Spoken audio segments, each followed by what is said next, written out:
Meu nome é Ismael Oliveira, eu sou artista visual, residente aqui em São Paulo, Brasil. Como você analisa o fenômeno, o furacão Edemar Cid Ferreira, naquela época, ainda de 1998 ou 97 até 2004, quando ele foi preso? Como é que você analisa a obra dele como mecenas no Brasil? Ele é um cara fora da curva, pelo processo como ele se estabeleceu dentro da arte, né? Ele surgiu de modo meteórico, realmente, e muito amparado pela estrutura financeira da qual ele gerenciava, o tal do Banco Santos. Mas a história dele é um pouco mais antiga, que vem das relações com a família Sarney, né? Ele era tesoureiro de campanha e tal, então ele tinha laços políticos que abriram possibilidades e caminhos até para a criação do banco, que na época ainda não estava tão regulamentada assim. Então, hoje, para você criar um banco no Brasil, você tem que ter um laço muito grande de comprovação para você poder sair captando recursos no mercado, né? Naquela época a coisa era um pouco mais solta, etc.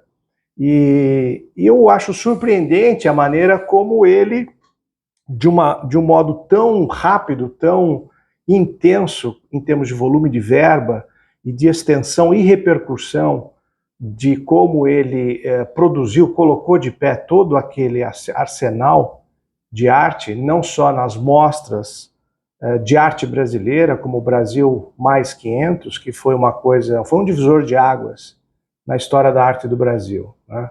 Isso a gente tem que reconhecer. Por quê? Porque nunca no Brasil houve essa procura ou essa preocupação de fazer um apanhado quase arqueológico, sabe?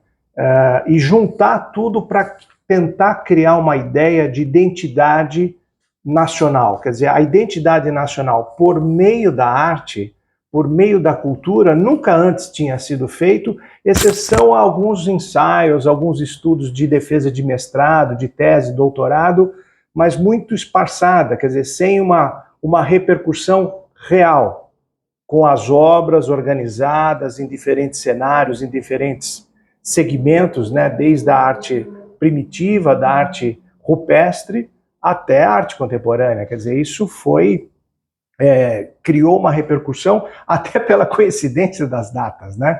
500 anos, quer dizer, foi muito feliz a maneira como esse processo foi organizado. E colocou o Brasil no cenário internacional. São dois eventos muito importantes na história da arte brasileira. A criação da Bienal Internacional de São Paulo e o Brasil Mais 500 Mais. Quer dizer, eu acho que foram dois marcos muito importantes na história da arte brasileira. Dá uma ajeitada aqui.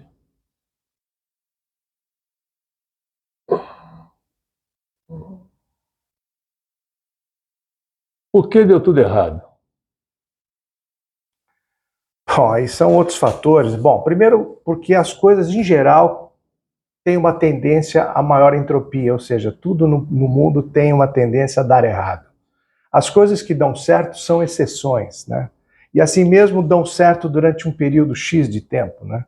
Quer dizer, dar errado é a vocação de todos nós. E agora, de que maneira que deu errado é que é uma questão curiosa, né? Uma questão a ser tratada, talvez, psicanaliticamente, né?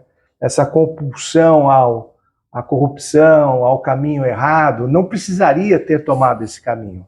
Mas é que também as condições de meio ambiente favorecem o crescimento de um fungo ou de uma bactéria. Quer dizer, a ocasião faz o ladrão.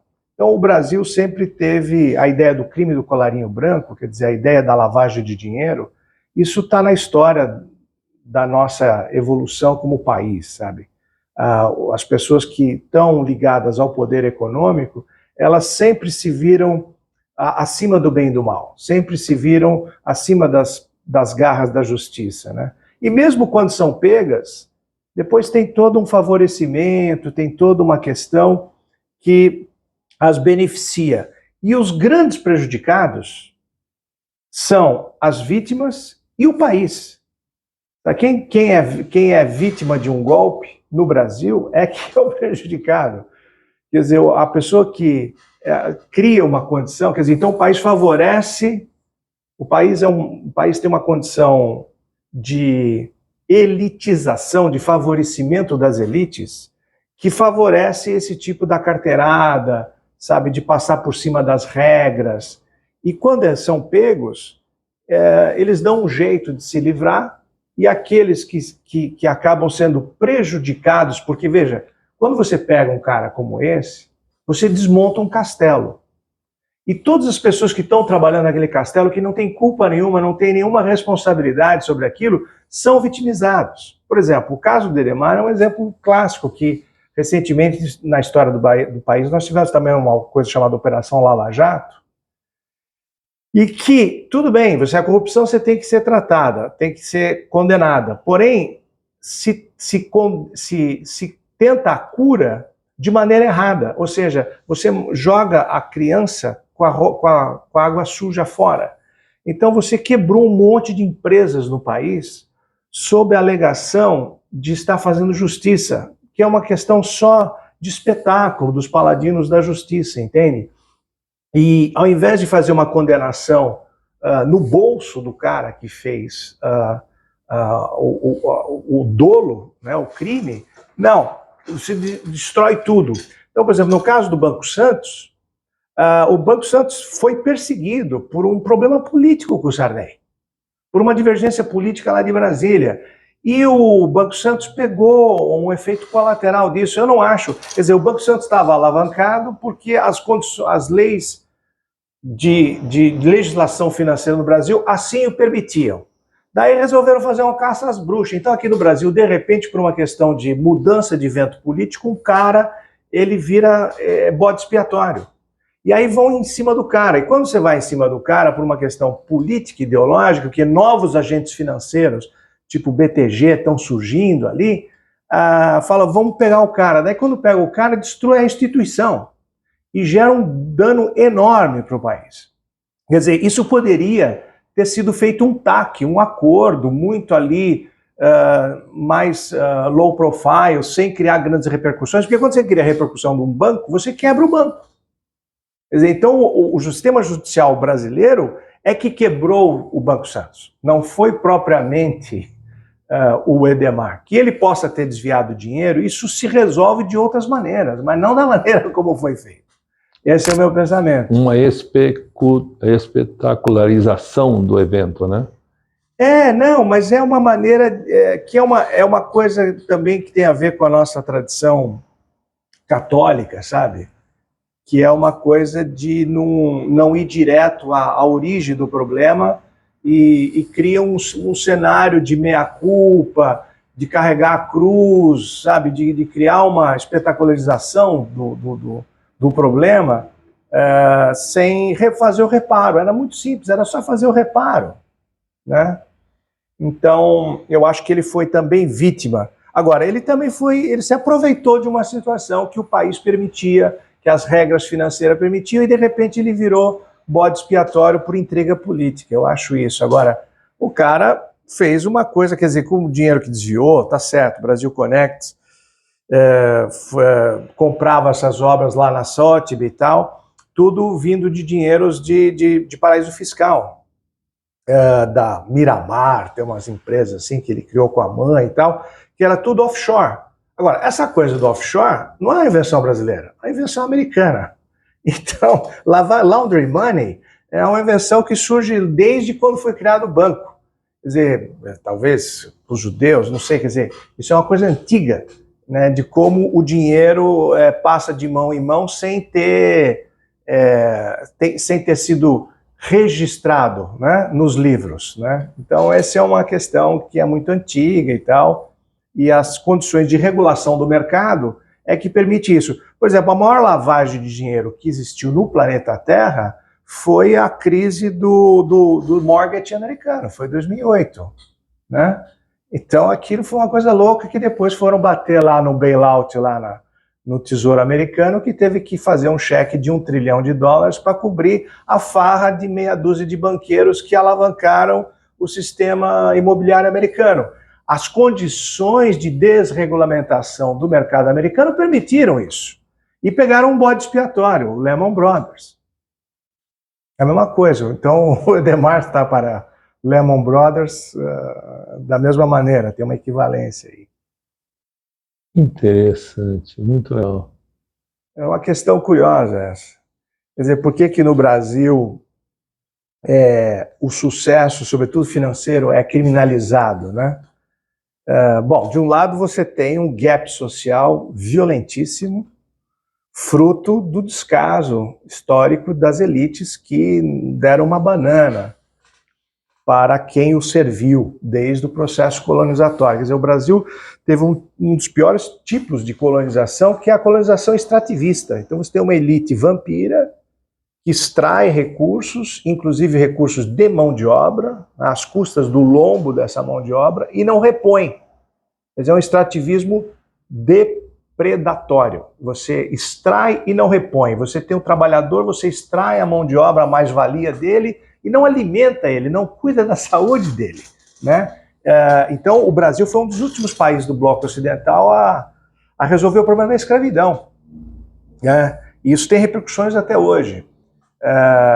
Então, assim, quando houve são dois fatores, tem a ver com o processo colonial brasileiro, da elite, do processo de como a elite que detém o poder no Brasil maneja os recursos no país, e tem a ver com a nossa cultura latina católica. São dois vetores que trabalham, que conspiram para essa ideia de que ficar rico é uma coisa criminosa, pecaminosa, né? Quer dizer, ela é criminosa e é pecaminosa, né? Então, é mais fácil um rico atingir, é mais difícil um rico atingir o reino de Deus do que um camelo passar no buraco da agulha, né? Não, mas ali eu acho que Cristo estava num outro contexto falando ali. Eu acho que isso não tem a ver com a maneira como a Igreja Católica investiu no intuito de ter um controle social, né? Quer dizer, a ideia é ter controle social.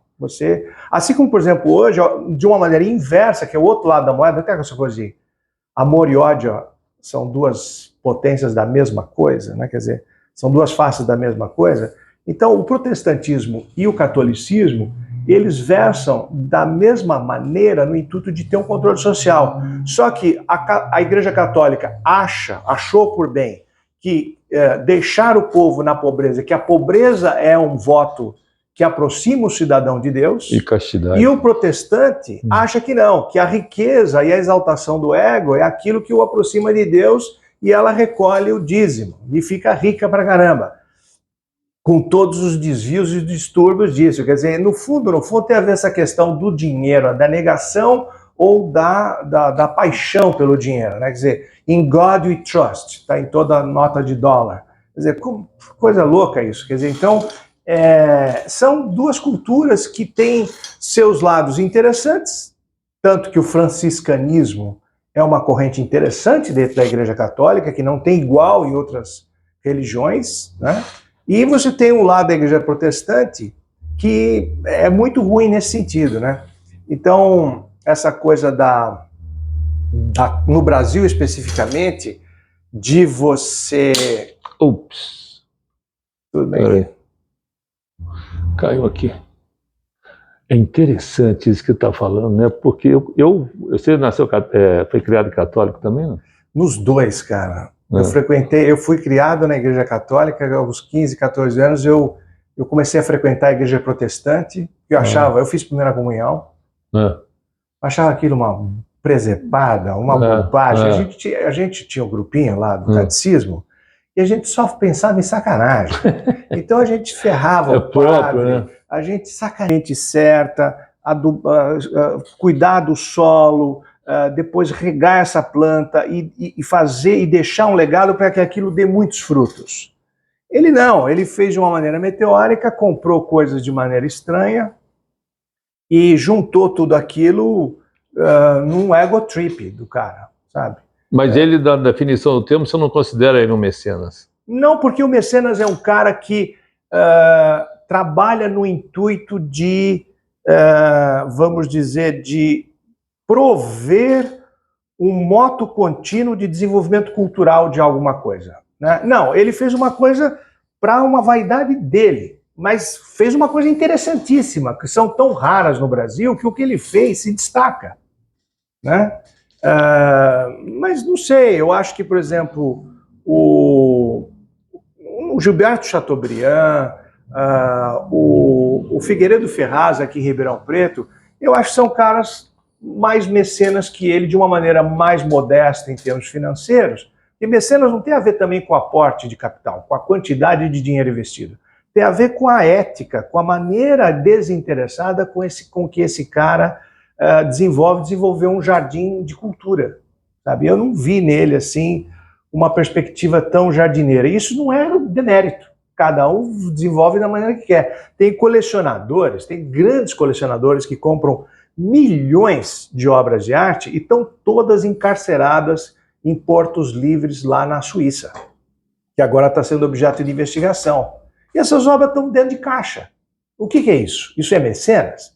O cara está pondo dinheiro no mercado. Isso pode ser dizer que um cara desse é mecena? Não, não é. Mas no caso do Edemar, ele utilizou a arte para galgar novos níveis, ganhar mais dinheiro ainda no Banco Santos e abrir mercados para o banco? Sem dúvida, porque o banco dele era um banco de grande captação, né? Ele era head funds de grandes centros financeiros, né? E há muito tempo, quer dizer, nisso ele foi inteligente, há muito tempo que, tanto na Europa quanto nos Estados Unidos, a arte é utilizada como gathering, como meeting de negócios, né? O MoMA faz isso, quer dizer, grandes instituições usam o ambiente da arte como uma desculpa interessante de reunir gente rica, peso pesado, né?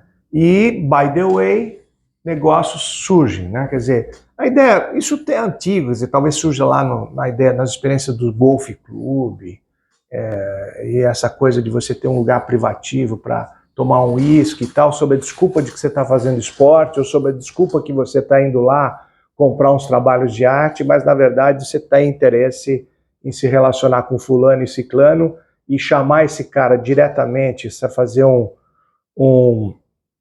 cold call para pôr o cara numa mesa de negócio é complicado. Então você ter um anfitrião, um museu, ou um ambiente de arte que você vai lá, inclusive os Estados Unidos pratica isso, que são aqueles eventos que você faz para captar doações para uma ação contra o fundraising para câncer, para uma ação benemérita. Na verdade, ali os caras se exibem doando dinheiro e tal, mas na verdade depois tem todo um meeting ali onde rolam grandes, que é o lobby, né? Eu acho isso bacana dos americanos e dos ingleses, que é a cultura do lobby. E aqui a gente criminaliza isso, né? Porque o lobby né? E eu acho que é interessante, eu acho que é legal isso. Estão surgindo diversos Edemares aí no mercado, em menor proporção, porque ele é um homem de bilhões, né? E estão surgindo alguns milhões aí na praça. Você acha que nós estamos correndo no mesmo risco de ver esses grandes, de novo, mecenas ou promotores culturais endinheirados incorrerem no risco do mesmo desastre que foi o Edemar? Não sei, aquilo foi uma circunstância muito específica devido aos relacionamentos políticos, quer dizer, então o Edemar foi vítima também de uma coisa da qual ele se beneficiou, quer dizer, então ele se beneficiou das facilidades políticas que abriram condição para ele do nada, de repente, sair de um banco de de alguns milhões para quase cifra de bilhão, quer dizer, nenhuma empresa consegue, em um prazo de 4, 5 anos, capitalizar tanta grana assim. Mas não é culpa dele, ele não foi um cara intencionalmente mal intencionado, quer dizer, as condições políticas de meio ambiente favoreceu, ele era um cara inteligente e ele jogou dentro das regras, só que de repente resolveram fazer um caça-bruxa com o cara. Acho que na atualidade não, porque depois de várias quebras de banco, não só o dele, mas de outros bancos que teve repercussões muito maiores no Brasil, como o sistema financeiro de habitação, até o Delfim, uma série de coisas. Hoje o sistema financeiro brasileiro é um dos mais bem regulamentados do mundo. Então hoje, para alguém dar um golpe na praça, é muito difícil no sistema financeiro.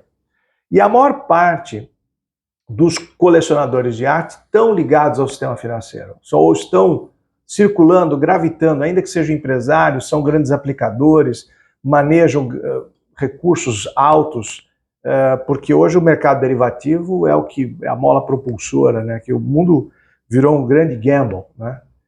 Mas no caso do Edemar, você acha que ele merece ganhar a ação contra o Banco Central de restituir os bilhões de dólares do banco, ou ele é um lame duck, uma carta fora do baralho hoje?